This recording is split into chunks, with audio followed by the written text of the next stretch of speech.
good, Shellitronnn here. You can call me Shells, and I'm back again with a brand new video. And I'm gonna keep it a Bowberry biscuit. The search for the Carolina Panthers future general manager should be over. Throw this tweet right here from Ian Rappaport just earlier this morning. He says the Panthers will interview Colts assistant GM Dodds for their vacant GM spot today. Source said a key interview for the Carolina Panthers, as Dodds is one of the rising personnel people in the NFL. And this man, Ian Rappaport, could not have soft-sold it any harder.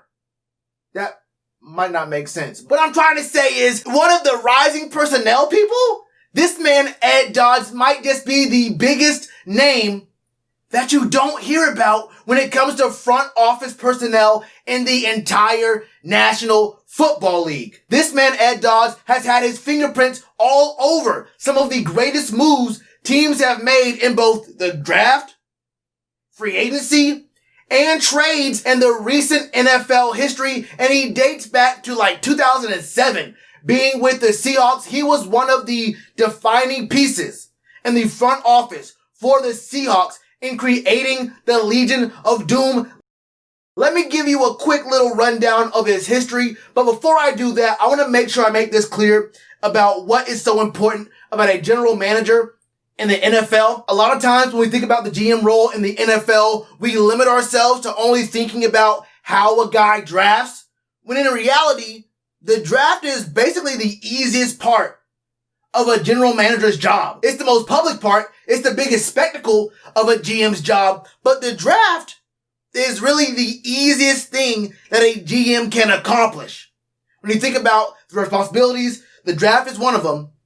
But signing free agents is another. Managing the cap is another. That's really the biggest to me. Hiring coaches and finding out what guys will fit together well, schemes, personality types, working well together and being in sync. But when you think about the cap, when you think about managing and balancing a multi-year, multi-$100 million cap for a team, and how much work goes into that, how much it takes to look at a guy and say, you are very good and deserve your money.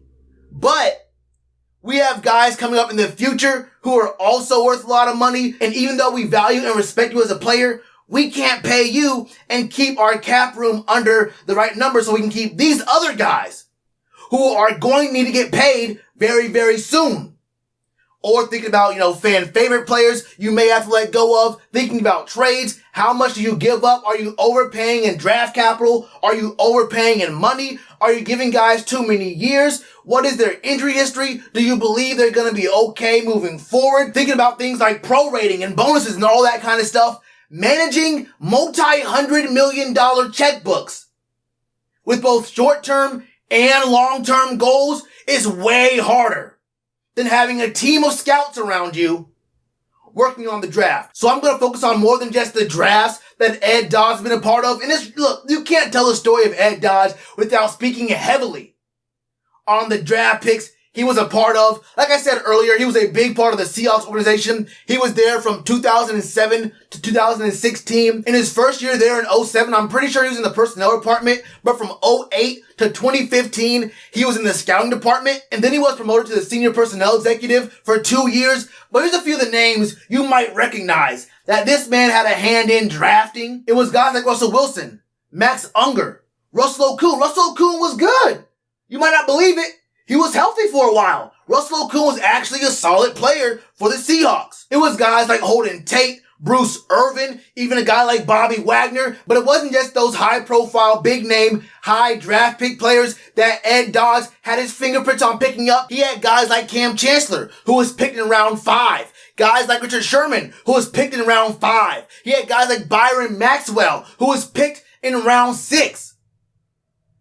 Dodds is widely considered to be the Seahawks' secret weapon in creating a Legion of Boom, creating a winning culture, turning around the Seahawks organization.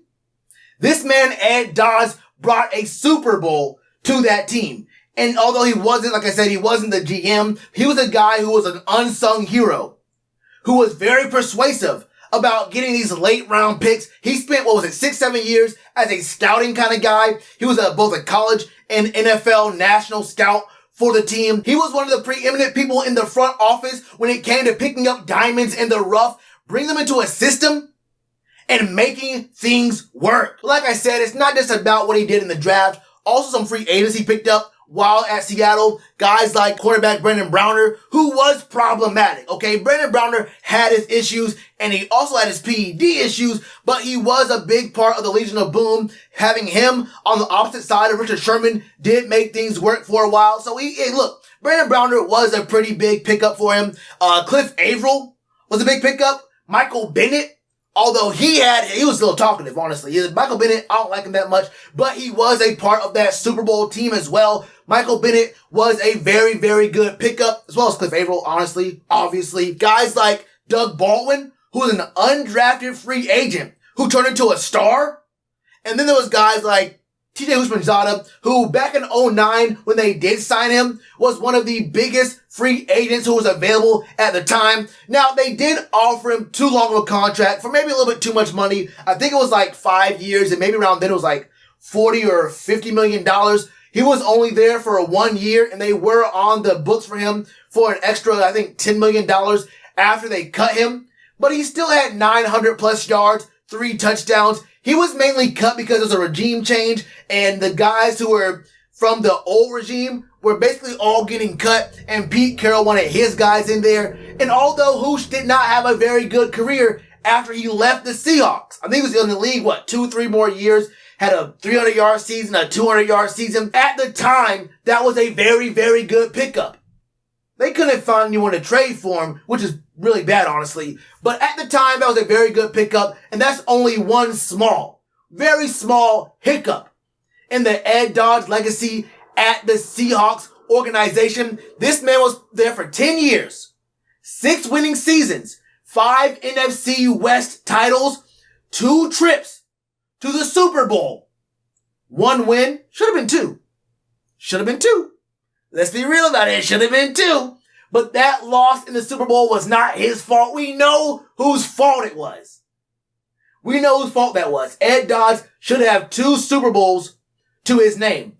But like I mentioned, he's only there for 10 years. So after that, he went on to the Colts. In 2017, he was the Colts vice president of player personnel. And then he was immediately promoted to becoming the assistant GM in 2018 and 2019. And he made some of the best moves that an ailing franchise that was leading the league, setting records for quarterbacks getting sacked. Do you know how much Andrew Luck was getting sacked? Jacoby Brissett, in his first year there, he was getting hit like it was no one's business. Andrew Luck actually retired. But that was after the Colts brought in Ed Dodds, and Ed Dodds said, look, the way y'all been running this franchise does not work. If you want to win, you have to build the O-line up. If you want to do good here in Indianapolis, you have to protect this guy, Andrew Luck, who everyone was saying was supposed to be the next Joe Montana. Well, he was really more like a John Elway kind of player. Peyton Manning is a kind of a lazy comparison, but everyone thought that Andrew Luck was the next big thing. He went to the draft, spent a lot of capital on O-linemen, specifically guards. He got guys like Quentin Nelson, who was a big pickup. He got a guy like Braden Smith, who's a big pickup. But like I mentioned before with the Seahawks, it wasn't just the guys who were in the earlier rounds that Ed Dodds is known for picking up. He even got guys like Marlon Mack, Nyheim Hines, who are both running backs in back-to-back years in the 4th round with extremely high value. 4th round running backs who are still very good in their offense to this day. Also guys like Darius Leonard, Defensive Rookie of the Year, who wasn't really a consensus high pick when he was picked, but he worked out pretty damn good. Let me tell it, I think Darius Leonard worked out pretty damn good when they drafted him. They also got guys like Bobby Okereke, who was a really good, solid coverage middle linebacker. I think it's a middle linebacker. But they also got Anthony Walker in round 5. Back-to-back years in 2018 and 2019 of 100 plus tackling seasons. He's one of the leaders on that defense. I'm not going to lie to you. This man, Ed Dodds, can find and evaluate high-end talent just as good as he can find diamonds in the rough on day 3.